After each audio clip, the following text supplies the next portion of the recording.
3, 2, 1, mark.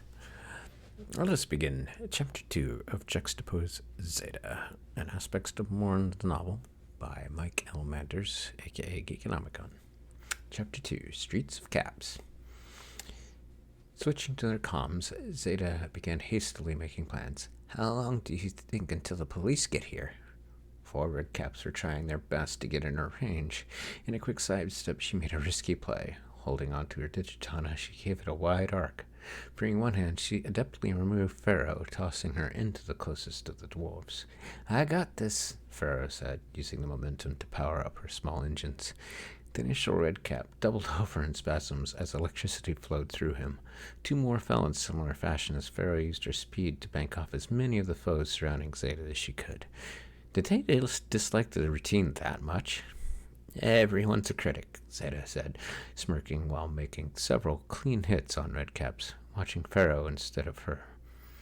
The mob was thick, but woefully disorganized. Seems the pent-up frustration has been building up within their culture. Reached a bursting point, but I do see some resisting the throng. Up the street, 5 redcaps had taken up a stance around Gale. They seemed more relaxed than the rest. Guess who's up here with me? Good old Clint. The redcap and his friends seemed to have taken down 2 of the werewolves before reaching Gale's position. I'm not old, the heroic redcap stated. Well, you've got a couple 100 years on me. Gale laughed as he dodged a swipe from the first of the werewolves to reach him. How do we go about settling this down? Word from the rest of the police department is the redcaps have invaded the central library. The chief wanted me to head there, but reversed course when he heard about this mess. For long moments, none of them could communicate. Zeta's blade was finding easy targets, but that was because there were so many of the redcaps. Something about the whole situation seemed forced. She was about to try to recommend a regroup when arrows rained down upon the redcaps from above.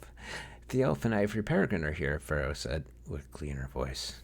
Making a quick glance upward, she saw both elves pelting the riot with shock arrows.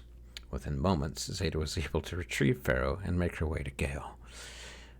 We have this street, but they are having trouble clearing the perimeter around the central library, Ivory said. Zeta felt a pang of pride, knowing she was working with a legendary blind archer. But she shoved it aside, looking up the street to the center of Atlas Central. It was there that she saw the true horror of the evening. An army of redcaps and werewolves swarming around the most popular location in the city. Well, friends, she said, looks like it's up to us to make the last laugh count. At a dead sprint, she and Gale leapt into the throng of chaos.